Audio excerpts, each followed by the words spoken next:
పేరండి? పడమటి శ్రీధర్ అండి. శ్రీధర్ గారు. కూటమి ప్రభుత్వం వచ్చి 5 నెలలు అవుతుంది కదా! ఎలా ఉందంటారు ఇప్పటివరకు? చాలా బాగుందండి.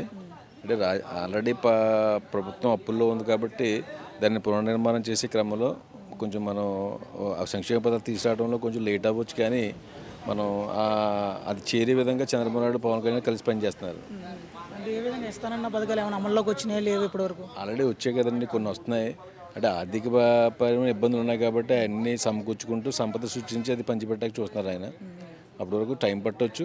అంటే వెంటనే స్విచ్ మన జగనన్నగా అప్పులు చేసి పంచిపెట్టడం అంటే ఇంకా రాష్ట్రం అదుగుతు పాలైపోద్ది కాబట్టి నెమ్మదిగా వెళ్ళడమే బెటర్ కదండి. అంటే టీడీపీ జనసేన మీద విభేదాలు వస్తున్నాయి. జనసేన అధినేత పవన్ కళ్యాణ్ కూడా టీడీపీ మంత్రుల మీద కామెంట్ చేస్తున్నారు. త్వరలో వీళ్ళు విడిపోతున్నారని చెప్పేసి వైసీపీ వాళ్ళు కామెంట్ చేస్తున్నారు. అంటే క్యాబినెట్ అనేది ఒక కుటుంబం అండి.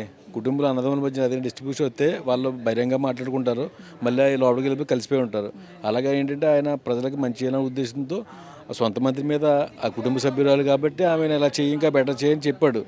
అంతే తప్పల్లో వేరే వేరే అవినీతిపరమైన కామెంట్ చేసుకోలేదు. బెటర్గా చెయ్యి, లేకపోతే నేను తీసుకుంటానని చెప్పేసి అన్నలాగా చెప్పాడు కాబట్టి అది విమర్శనాత్మకం కాదు. అంటే జనసేన ఆధిత్యం తక్కువగా ఉంది, టీడీపీ వాళ్ళు ఎక్కువ తీసుకున్నారని చెప్పేసి అంటూ ఉన్నారు కదా.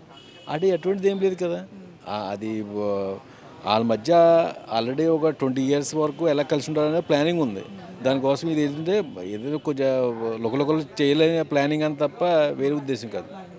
పవన్ కళ్యాణ్ మీద కూడా కామెంట్ చేస్తున్నారు కదా వైసీపీ వాళ్ళు, పరిపాలన చేత కావట్లేదు, ప్యాకేజీ కోసం వచ్చావు నువ్వు ఈ రాజకీయాలకు అని చెప్పేసి అంటున్నారు. అంటే అలా కామెంట్ చేయకపోతే ప్రతిపక్షం అన్న విషయాన్ని మర్చిపోతారు ప్రజలని చెప్పేసి వాళ్ళు అలా కామెంట్ చేస్తున్నారు. 11 పడిపోయిన తర్వాత ఏదో కామెంట్ చేస్తుండాలి. ఎందుకంటే మీడియా ఉందంటే వాళ్ళని ఫోకస్ చేస్తుంది, అధికార పార్టీని ఫోకస్ చేస్తుంది. వాళ్ళు ఏమి కామెంట్ చేయకపోతే మొత్తం కనపడకుండా పోతారేమని భయంతో కామెంట్ చేస్తారు. వాళ్ళని మనం అర్థం చేసుకోవాలి కదండి. ఎన్డీ కూటమి గెలుపు కూడా ఈ విధం తప్పుకొచ్చాడే తప్ప ప్రజా తీర్పు కాదు ఇది అని చెప్పేసి అంటూ ఉన్నారు కదా. వాళ్ళు ఆల్రెడీ అప్పుడు నెగ్గినప్పుడు ఏమో దాన్ని ఏమో ప్రజా విజయం అని చెప్పుకున్నారు, వాళ్ళ విజయం అని చెప్పుకున్నారు, వెంట్రుకు కూడా పిగలేమని చెప్పారు. ఇవాళ మళ్ళీ వెంట్రుకు రాలిపోయాయి కాబట్టి ఇవాళ దానికోసం బాధపడుతున్నారు. దాన్ని వాళ్ళ మనం అర్థం చేసుకోవాలండి అంతే. మరి గతంలో రాజధాని లేదని చెప్పేసి కామెంట్ చేశారు టీడీపీ వాళ్ళు వైసీపీ మీద. మరి ఇప్పుడు ఈయన అధికారంలోకి వచ్చారు కదా, రాజధాని మీద ఏమైనా దృష్టి పెట్టే అవకాశం ఉందంటారు? ఆల్రెడీ జరుగుతున్నాయి కదా సార్. ఆల్రెడీ మనకి రైల్వే ట్రాక్ వస్తుంది, తర్వాత మళ్ళీ ఏదో అభివృద్ధి పథకం కోసం 15,000 కోట్లు గ్రాంట్ ఇచ్చింది. ఆల్రెడీ పనులు 2-3 నెలల్లో స్టార్ట్ అయ్యేలా ఉన్నాయి కదండి. టెండర్ అయి పిలుస్తా అంటున్నారు కాబట్టి వచ్చిన ప్రభుత్వం ఆల్రెడీ 3 నెలలు అవుతుంది. వెంటనే దీనికోసం పూర్తిగా కామెంట్ చేయడం అనేది కరెక్ట్ కాదు. వెయిట్ అండ్ సీ అండి. ఒక సామాన్యుడికి గత ప్రభుత్వం బాగుందా, ఈ ప్రభుత్వం బాగుందంటే ఏం చెప్తారు మీరు? ఇప్పుడు సామాన్యుడు అనేవాడికి గత ప్రభుత్వం బాగుంది, ఈ ప్రభుత్వం బాగుందంటే గత ప్రభుత్వం అప్పులు చేసి కొంత అప్పులు చేసిందండి.